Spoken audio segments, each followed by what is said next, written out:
Bonsoir, chers amis. J'ai voulu vous laisser un petit message, déjà pour vous réconforter à la suite de la défaite cinglante des Lions indomptables du Cameroun, qui viennent de perdre lamentablement face aux Lions de la Teranga, qui sont aujourd'hui les véritables maîtres du football euh, en Afrique. Euh, pour qu'on se donne l'occasion un peu d'échanger là-dessus. Vous savez, nous, on est loin, on essaie un peu de regarder. Mais ce serait, comme je vous ai dit, une faute de notre part de ne pas venir vous donner les tenants et les aboutissants de ce qui se joue actuellement au niveau du football camerounais. Donc, essayez un peu de partager pour qu'on essaye de sensibiliser. Nous avons dit que nous ne sommes plus les influenceuses. On va maintenant sensibiliser sur les problèmes, sur les questions qui intéressent les Camerounais. Donc, aujourd'hui, nous allons parler du fils préféré de Chantal Biya, Samuel Eto'o, de sa gestion du football camerounais, des Lions indomptables et, et des implications politiques de cette gestion calamiteuse du football camerounais. Donc, partagez, essayez de partager. Voilà, je vois que vous êtes déjà 62, ça veut dire que vous êtes réunis rapidement. Bon, que dire? Les Lions indomptables du Cameroun sont devenus méconnaissables. L'équipe du Cameroun est méconnaissable. Mais l'équipe du Cameroun est la conséquence directe de la gestion des affaires politiques, publiques et sociales du Cameroun.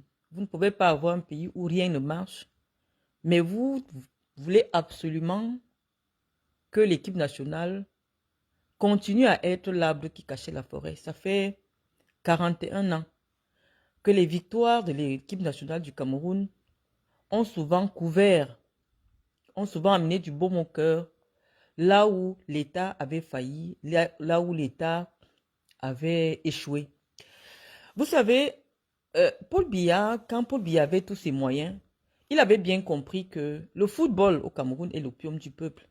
Et quand Paul Biya avait tous ses moyens, il mettait un accent pour que, au moins cette chose qui restait aux Camerounais, cette chose qui permettait aux Camerounais de se réunir, qu'on appelle le football, soit bien gérée. Vous savez, j'ai passé près de 12 ans à la FECAFOOT.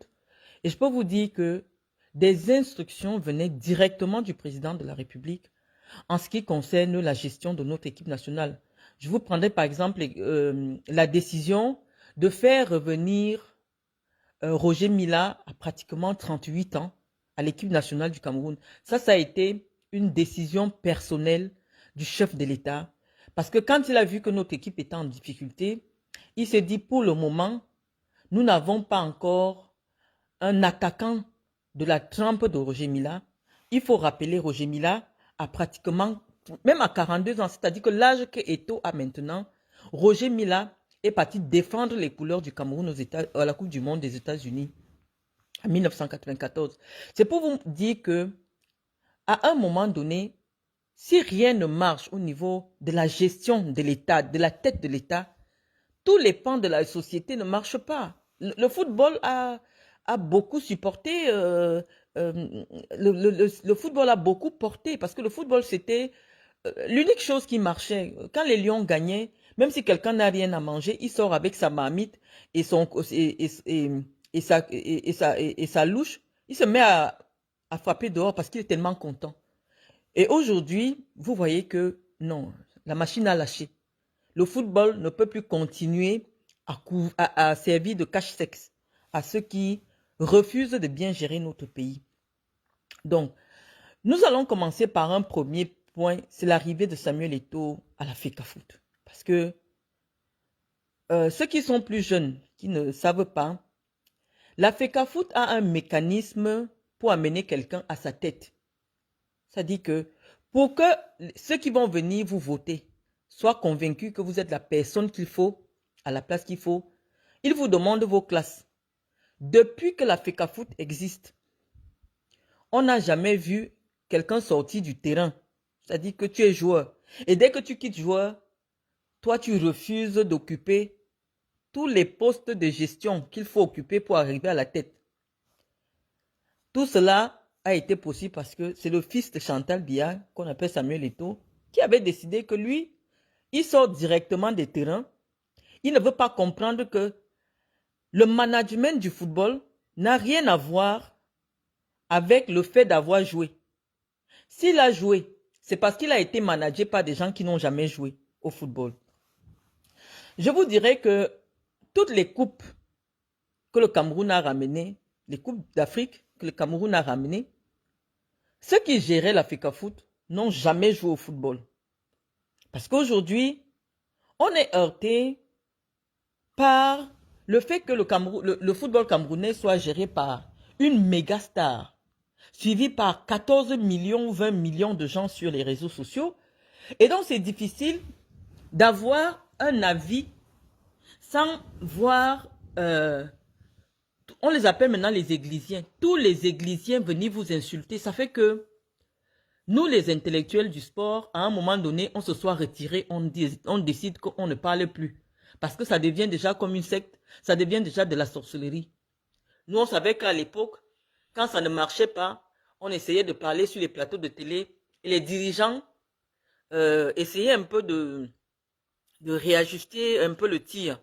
Mais depuis que Eto'o est là, déjà il paraît qu'il a des magistrats à sa botte, il a des gens à sa botte, donc tu essaies même seulement de critiquer quelque chose où tu mets ton propre argent, parce qu'on ne vous dit pas, c'est les présidents de clubs qui mettent leur argent personnel parfois pour faire fonctionner le football. Depuis qu'Eto'o a l'Africa Foot, dès que tu parles du football, on envoie les gens t'arrêter. Donc c'est devenu pire que le régime politique. C'est-à-dire qu'on n'a même plus le droit de donner un avis. Il a déjà dit que dès que tu parles seulement que Fecafoot et tout, tu dois aller en prison. Et nous, on dit que dans une démocratie, ce n'est pas possible, d'autant plus que ce n'est pas une association privée. C'est une association qui a reçu en fait, à qui l'État a donné une partie de sa mission de gérer les émotions des Camerounais, de gérer ce que les Camerounais aiment. Et donc, comme c'est une affaire qui appartient à tous les Camerounais, quelle que soit leur sensibilité, leur bord politique, leur niveau intellectuel, non, chaque Camerounais doit donner son avis. Et cet avis doit être écouté. Parce qu'aujourd'hui, dès que quelqu'un fait une sortie, j'ai vu la sortie de Steve Fa, vous allez voir des officines organisées, une répression sans faille contre tout citoyen qui veut s'insurger contre la gestion calamiteuse du football au Cameroun. Donc, je vous disais que ceux qui ont fait en sorte que l'équipe nationale du Cameroun, les Lions indomptables, gagnent des trophées, c'était des gens qui n'ont jamais joué au football.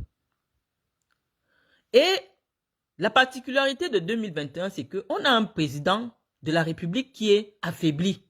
Donc, il ne s'occupe plus, il n'a plus le temps de s'occuper d'un certain nombre de choses. Et donc maintenant, c'est sa femme qui a pris le pouvoir, qui décide, que comme elle aime bien, parce que, ce que vous ne savez pas, Samuel Eto'o, il va souvent manger en Vomoka. Quand la première dame est là-bas, il va là-bas. C'est vraiment un enfant de la maison. Hein. Il vient, la première dame l'a apprécié à la télé, et donc il fréquente régulièrement la famille Biya. Et donc quand il décide de prendre la tête de l'Africa Foot, oui, je vous dis que c'est les moyens de l'État. C'est la présidence de la République qui fait campagne pour lui quasiment. C'est-à-dire qu'on appelle les préfets, les sous-préfets, pour dire aux électeurs de venir voter Samuel Eto'o. Et on fait la pression. Tous les électeurs qui étaient soit des présidents de sous-section RDPC, vous savez que dans le sport, tous ceux qui ont une implication dans le sport, généralement, sont aussi dans la politique. Donc, qu'est-ce que l'État fait quand on veut décider de la personne qui veut être élue, surtout voilà, on appelle les sous-préfets, on appelle les préfets pour dire que bon voilà, tous ceux qui vont venir voter, comme ce sont les présidents de sous-section, comme ils ont des petits intérêts politiques, celui qui ne vote pas le candidat de l'État, on va le punir jusque dans ses affaires. Donc c'est très compliqué. Et c'est comme ça qu'on met la machine de l'État pour que Samuel Eto'o soit élu. Et je vais vous dire pourquoi, malgré le fait que Bonbon Joya, le fils Bonbon Joya, Sédou, était de l'équipe qui a fait ramener la CAN en 2017. Il a un parcours à l'intérieur de l'Africa Foot. Il est vice-président de la CAF. Il est à l'Africa Foot depuis 20 ans. Il a occupé tous les postes jusqu'au poste de vice-président. Chantal Biya dit qu'elle n'aime pas Sédou Mbombo Njoya. Et on dit que tu n'aimes pas Sédou Mbombo Njoya, pourquoi? Elle dit à ses proches que, apparemment, la petite sœur du père de Sédou Mbombo Njoya devait épouser le président, devait épouser Paul Biya. C'est pour ça qu'elle n'aime pas Sédou. Donc elle va tout faire pour que Sédou ne soit plus président de la FECAFOOT. Je vous dis, il y a des choses qui sont tellement basiques au Cameroun, vous ne pouvez pas croire, mais c'est comme ça. Elle décide que non, la tante de Sédou était celle qui devait épouser le président. Vous la connaissez, une grande intellectuelle qui a écrit des livres, elle était même docteur. Il paraît que elle était très bien positionnée, elle a entretenu, elle aurait entretenu, on ne sait pas. Mais il se raconte dans les couloirs du palais que elle faisait partie des femmes que le président devait épouser. Et donc, malheureusement, c'est la petite sœur du père de Sédou. Et elle décide que elle ne veut plus voir Sédou. Rien que pour ça, parce qu'elle a la possibilité aujourd'hui, c'est elle qui décide.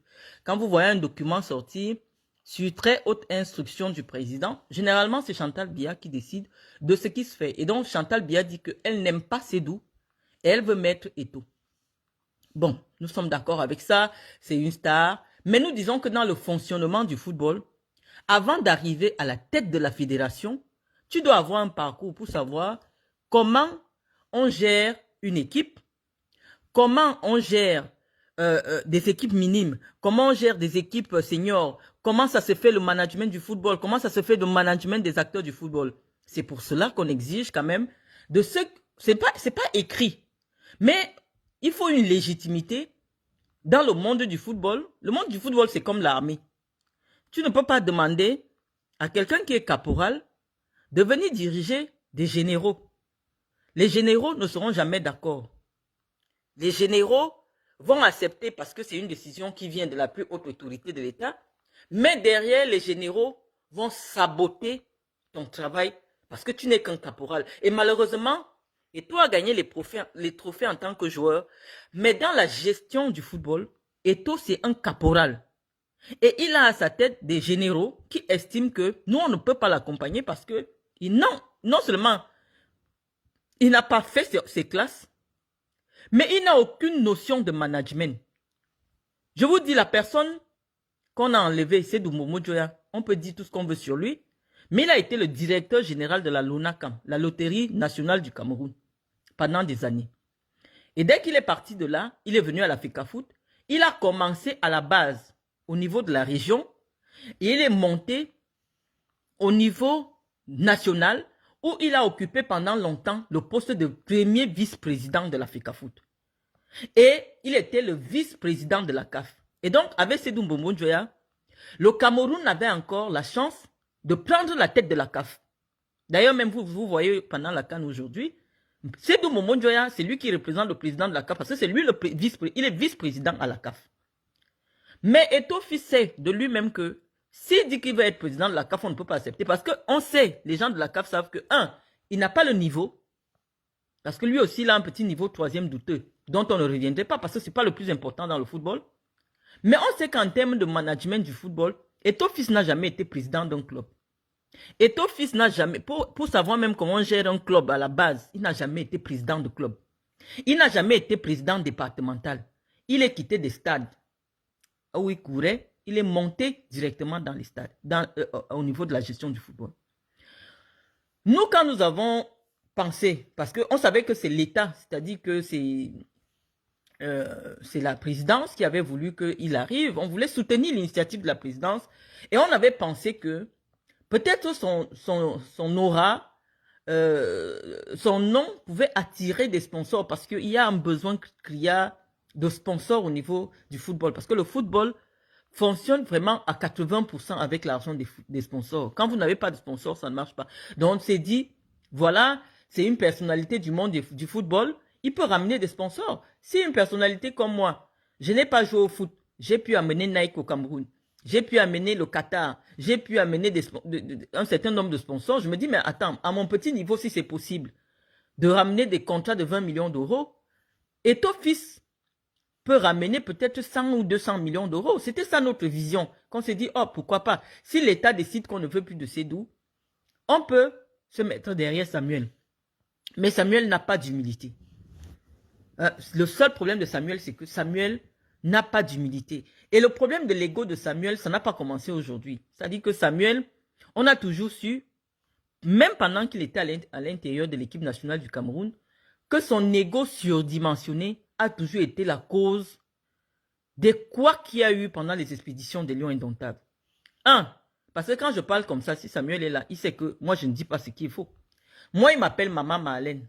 Dans son histoire de maman là, Samuel m'appelle que Maman Marlène. Il sait que je ne mens pas. Il sait que je ne le diffame pas. Parce que j'ai été avec eux partout. Hein? Pour des raisons X ou Y, j'ai été dans la tanière avec eux. Donc si je parle de Samuel, je ne parle pas de ce que j'ai lu, je ne parle pas de ce que j'ai entendu, j'ai toujours été avec les Lions. Et je dis que Samuel Eto'o, quand il était joueur, c'est quelqu'un à qui aucun ministre ne peut parler. C'est-à-dire que quand il était joueur, les ministres avaient peur de lui adresser la parole. Parce que vous dites que je suis mal élevé. Samuel est 10 fois... Parce que quand Samuel parle à quelqu'un, tu es ministre.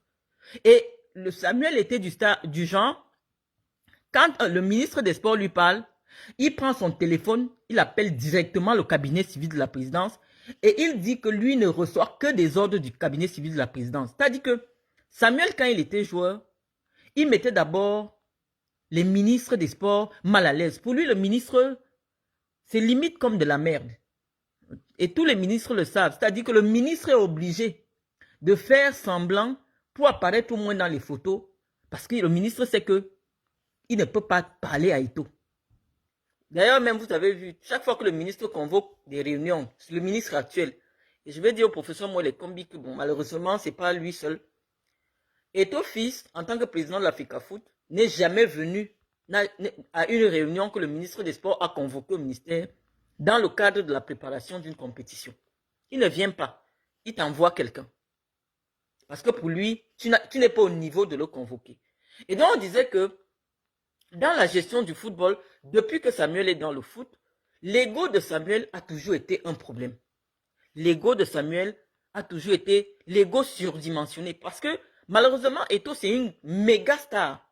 C'est-à-dire qu'on prend un enfant d'un commando, on fait de toi une star mondiale. C'est-à-dire que le cerveau n'a pas encore le temps de s'habituer. C'est ce qui est arrivé à Samuel Eto'o. Donc, la tête de Samuel est gonflée. Il sait que après Paul Biya au Cameroun, c'est lui. Donc, aucun ministre... Bon, même Paul Biya, il s'en fout déjà. Après Chantal Biya au Cameroun, c'est lui. Donc, personne ne peut rien lui dire. Personne ne peut dire quelque chose à Samuel. C'est Samuel qui doit décider de ce qui se passe. Samuel Eto'o a décidé que Son va être l'entraîneur du Cameroun.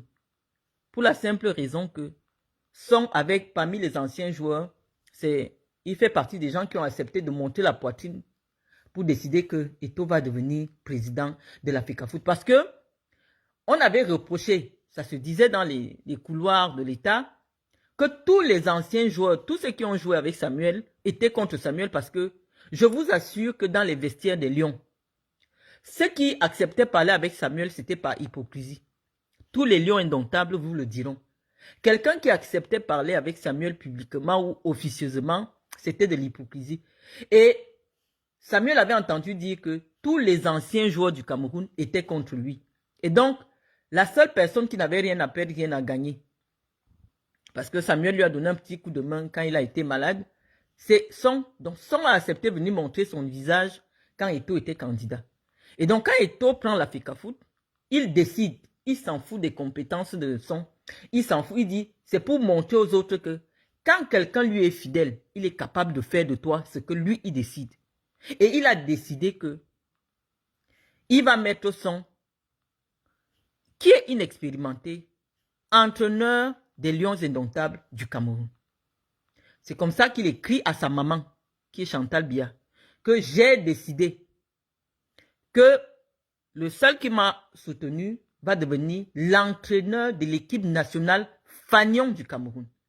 Et une décision qui était contre l'avis du ministre des Sports.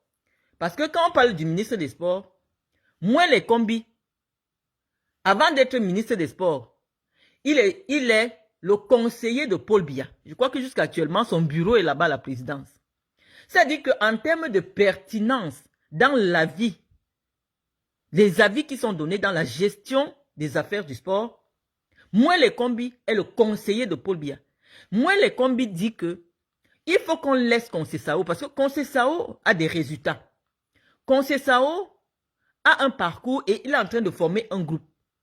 Il ne trouve pas l'opportunité de changer d'entraîneur.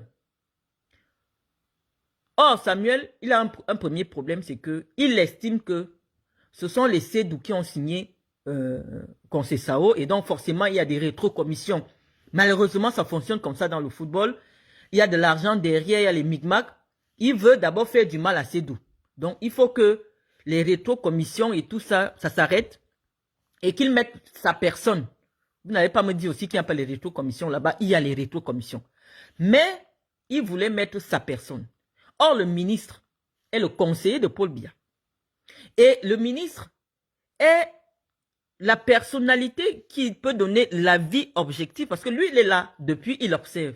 Le ministre dit que Conceição doit rester. Mais comme Samuel a plus de cotes à la présidence que le ministre, parce que le ministre, lui, il parle au président, le ministre ne parle pas à la première dame. Or, c'est la première dame qui prend la décision. Donc, la première dame demande au ministre d'État de faire une correspondance dans laquelle on informe le ministre que le président de la République a décidé que son et tous les noms que Eto'o a donnés, c'est eux qui sont là. Donc ça fait quand même une bavure sur le ministre.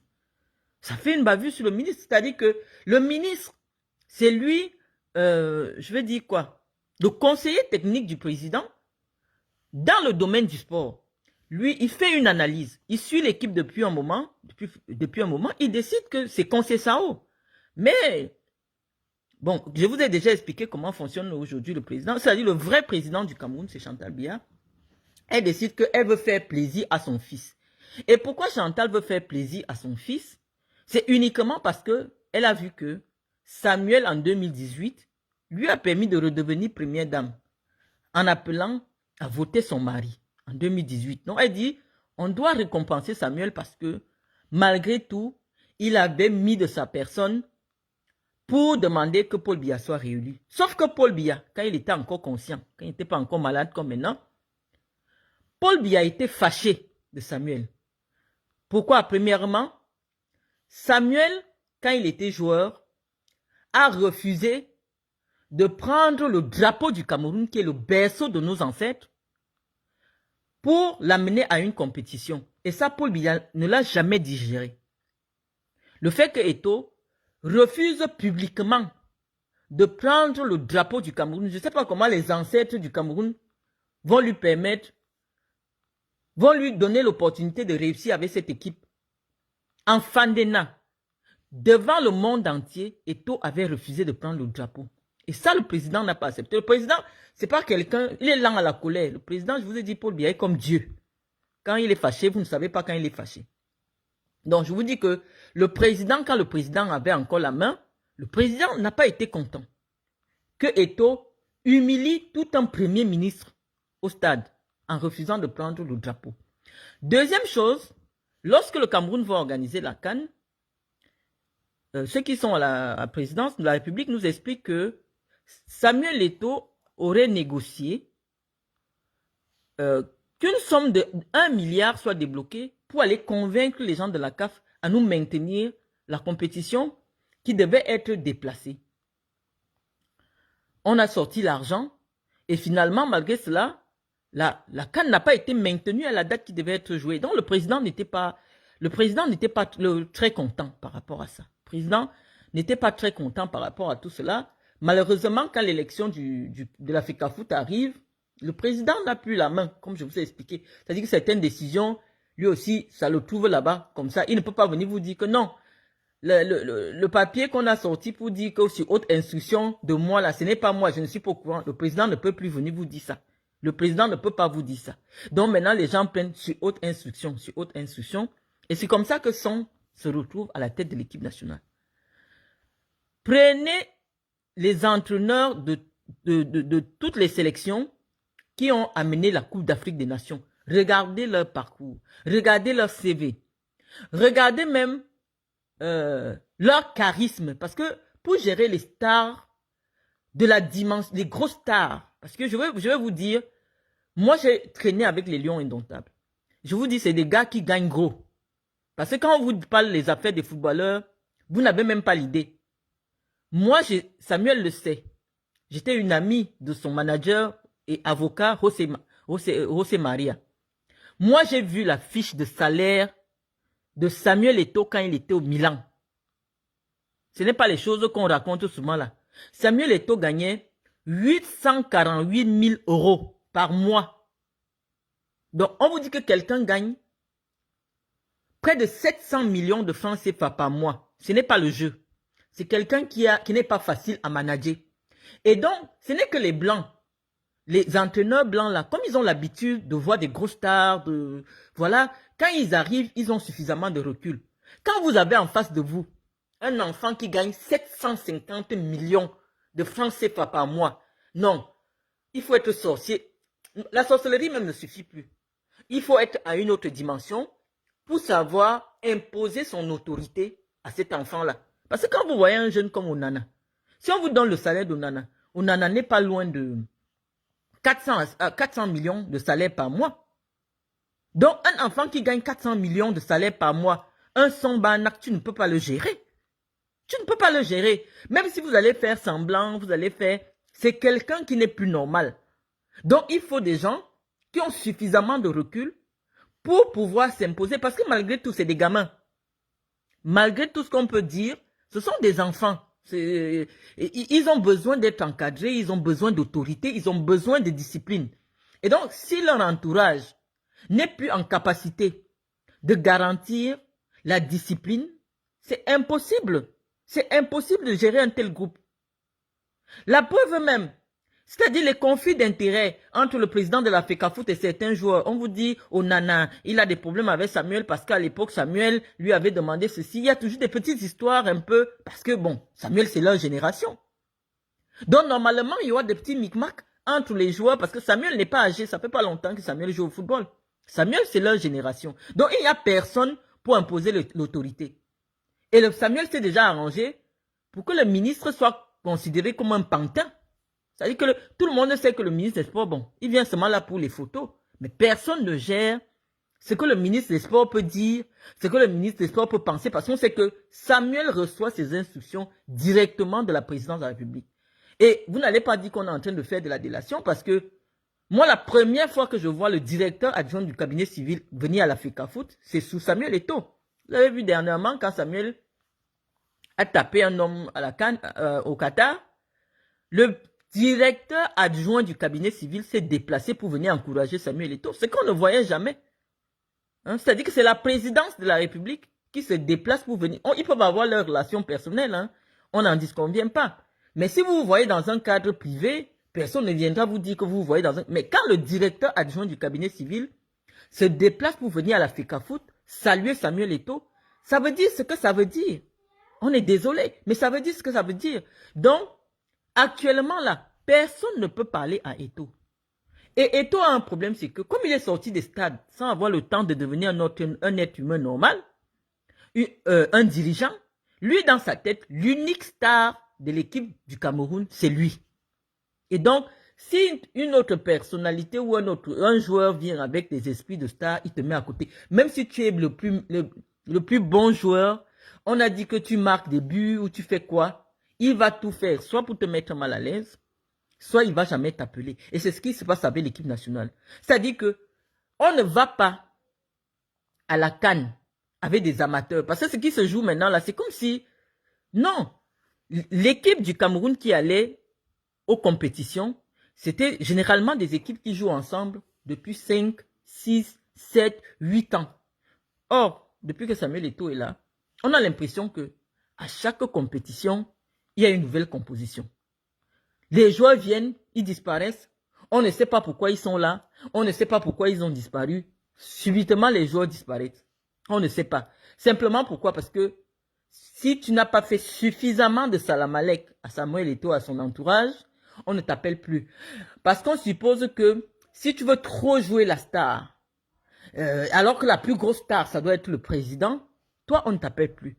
Mais je voudrais dire à Samuel que Samuel, tu es devenu star parce qu'il y avait quelqu'un comme Iya Mohamed, très effacé. Personne ne voyait jamais Iya. Moi, j'ai été avec vous. J'ai souvent été même, j'ai toujours été avec vous. Si tu m'appelles Maman Marlène, tu me connais bien. Iya Mohamed n'ouvrait jamais la bouche. Et on ne savait pas, moi j'avais dit un jour sur un plateau de télé, on ne savait pas si Iya Mohamed parle l'anglais ou il parle le français. Moi, je n'avais jamais entendu, alors que j'étais dirigeante à l'Africa Foot, hein, mais je n'avais jamais entendu 10 phrases complètes du président de l'Africa Foot. Pour lui, les stars, c'était les joueurs. Il venait, il donnait ce qu'il avait à donner, il dit 2 phrases, il dit on vous a compris, et il laisse le ministre s'exprimer, il s'éclipse. Mais c'est Iya Mohamed là, qui a donné les coupes au Cameroun et injustement emprisonné en Kondengui.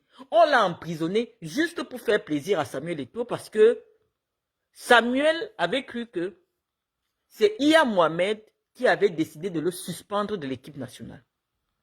Mais je vais dire à Samuel aujourd'hui que Samuel, ce n'est pas Iya Mohamed qui avait décidé de te suspendre. C'est Paul Biya qui avait demandé qu'on te suspende de l'équipe nationale après le désordre que tu avais causé. Ablida qui avait écorné l'image du Cameroun, écorné l'image parce que Iya Mohamed, c'est un homme politique.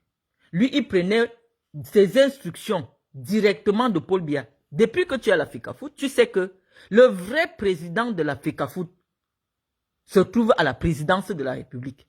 Rien ne se fait dans le football au Cameroun sans que ce ne soit, la décision ne vienne de la présidence de la République. Et donc, un joueur de ta dimension qui est suspendu par l'Africa Foot, ça ne peut pas être de la simple volonté du petit Iya Mohamed que tu as toujours méprisé.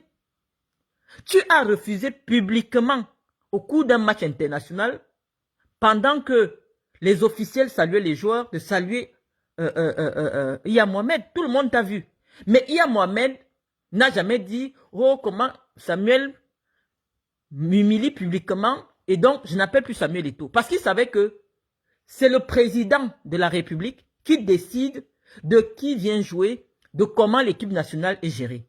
Et donc je te dis que toi, tu avais décidé que Iya Mohamed doit payer de sa personne parce qu'il a osé te suspendre de l'équipe nationale du Cameroun. Et tu t'es arrangé avec tes relations. Parce que pour les relations, moi-même je confirme, tu as trop de relations. Tu es capable d'inquiéter n'importe qui au Cameroun. Les seuls que tu ne peux pas inquiéter au Cameroun, il n'y a que Chantal Biya et peut-être Franck Biya. Et Franck Biya même encore, je mets entre parenthèses. Donc, Maman Chantal a décidé que comme tu es l'ami de Junior, tu vas devenir président de l'Africa Foot. Et tes amis, parce qu'au Cameroun, pour avoir les amis, ce n'est pas difficile. Il suffit que tu donnes 10 millions à quelqu'un et il peut mettre n'importe qui mal à l'aise. Malheureusement, c'est notre pays. Tu as décidé de nuire à cet homme qui a fait gagner des coupes au Cameroun, qui est actuellement en prison, qui a pris 15 ans de prison. On dit qu'il a détourné l'argent de la Sodécoton. Et cet argent-là, on dit que on le condamne à 15 ans de prison uniquement parce qu'il a pris l'argent réservé au sponsoring pour financer ce Coton Sport, qui était la meilleure équipe de football du Cameroun. On dit aux Camerounais que Coton Sport, Sodécoton, c'est une entreprise qui appartient à près de 70% à des Français et dont le reste appartient à l'État du Cameroun. Or, les administrateurs côté français, ils ont fait un rapport, ils disent que non, Iya Mohamed n'a jamais rien détourné. Et même l'argent qui a été pris pour sponsoriser Coton Sport, ça a été fait avec la décision du conseil d'administration. Donc, en principe, Iya Mohamed ne doit pas être en prison. Mais tes amis, pour te faire plaisir, ont mis cet homme en prison. Donc, toi, tu penses, et je te l'ai toujours dit, que Iya Mohamed peut être en prison et toi, tu gagnes des coupes avec le Cameroun, quoi. Donc, toi, tu le penses, en fait. C'est pas possible. Et donc, moi, j'ai dit, Moi, j'ai mis beaucoup d'argent dans le football. Je n'ai pas autant d'argent que toi, mais le petit peu que j'ai mis, toi, tu n'as pas encore mis la moitié parce que tu n'as même pas encore pris une équipe de division départementale pour montrer comment tu peux gérer le football. Grâce à tes relations, tu es arrivé. Mais je voulais te dire aujourd'hui, Samuel, que la révolte que les Camerounais attendent là va venir par toi. Parce que tu es la matérialisation de l'imposture politique qui existe au Cameroun. On dit aux Camerounais que les Camerounais n'ont pas droit à la double nationalité. Mais toi, exceptionnellement, tu as droit à la double nationalité. Quand tu sors du Cameroun, tu sors avec un passeport espagnol. Tu m'avais envoyé ton passeport espagnol. Moi, j'ai ton passeport espagnol, tu le sais. Tu me l'avais envoyé quand je devais faire ton visa d'entrée en Guinée équatoriale. Donc, moi, j'ai ton passeport espagnol. Tu es espagnol. Mais les autres Camerounais n'ont pas le droit d'avoir des passeports étrangers. Donc, le temps que tu es là, tu peux dire à ta maman, à ta très chère maman, de permettre qu'il y ait la double nationalité pour tous les Camerounais. Il ne doit pas avoir une gestion des Camerounais 2 poids 2 mesures. De même aussi, Samuel, si tu veux vraiment sauver ton honneur, parce que dans la vie, tu as tout gagné. Tu as montré que si tu veux être président, sortant des stades, hein, tu viens traverser tout le monde, tu es déjà président. Tu as démontré cela. Mais, comme je suis en train de demander actuellement, Samuel, il faut sortir par la grande porte. Cette affaire de Fecafoot va salir ton image. Samuel, si ça ne se passe pas bien à la CAN, rentre à Yaoundé, tu démissionnes. Parce qu'un jour, à cause de cette affaire de foot-là, les Camerounais vont se lever et ils vont profiter à travers toi de créer le chaos qu'ils sont en train d'attendre au Cameroun aujourd'hui. Parce que tu ne peux pas savoir l'importance du football dans le cœur des Camerounais. Donc, sur ce, je n'aurai pas beaucoup de choses à dire en ce qui concerne, parce que je ne veux pas que les églisiens viennent sur ma page. Je vais vous laisser. Et comme j'ai dit, maintenant, nous on sort du côté influenceuse pour venir sensibiliser les Camerounais. Donc, moi j'ai pas lu vos commentaires. Hein. J'ai pas lu vos commentaires. C'est-à-dire, si Samuel sort au premier tour de la CAN, parce que un quintuple vainqueur de CAN ne peut pas être aujourd'hui en train de calculer que oh, si je gagne ceci, si je gagne, en train de négocier une qualification au second tour. Donc si Samuel, si tu ne fais pas en sorte que l'équipe nationale du Cameroun se qualifie au second tour de la CAN, reste en Côte d'Ivoire, parce que tu as une maison là-bas, reste en Côte d'Ivoire et tu envoies ta démission. Comme ça, tu auras sauvé ton honneur. Je ne montre pas mon visage parce que ce n'est pas mon visage qui est important. Vous connaissez mon visage. Je n'ai pas besoin de montrer mon visage. Samuel, même les yeux fermés, il sait que c'est moi qui suis en train de parler. Tu comprends? Je ne suis pas venu parler pour vous tous. Je suis venu parler à Samuel. Je dis à Samuel que si le Cameroun ne se qualifie pas au second tour de la CAN, il reste là-bas une fois, il envoie sa démission. C'est tout. Ce n'est pas le Cameroun aujourd'hui qui doit être en train de négocier, à chercher comment. Mais ça, c'est devenu quoi? Samuel n'a jamais appris à gérer le football. Jouer au football, ce n'est pas gérer le football. Quand moi, je me suis levé pour dire que je veux prendre la Fecafoot, c'est parce que j'avais été présidente départementale. J'avais été présidente régionale. Et c'est pour cela que les gens pensaient que je peux avoir la légitimité d'être candidate à la présidence de la Fecafoot. Toi, tu n'as jamais été même président d'un club d'arrondissement. Toi, tu sautes de là parce que tu crois que tu as joué. Est-ce que jouer, c'est manager? Est-ce que jouer, c'est diriger? Est-ce que jouer, c'est savoir comment on gère des hommes? Non. Donc, on dit que l'imposture, à un moment, elle doit s'arrêter. Elle doit s'arrêter. Donc, si le Cameroun aujourd'hui n'arrive pas à traverser le premier tour, on ne dit pas du mondial, le premier tour de la CAN, Samuel, tu restes en Côte d'Ivoire. C'est tout ce que j'avais à dire.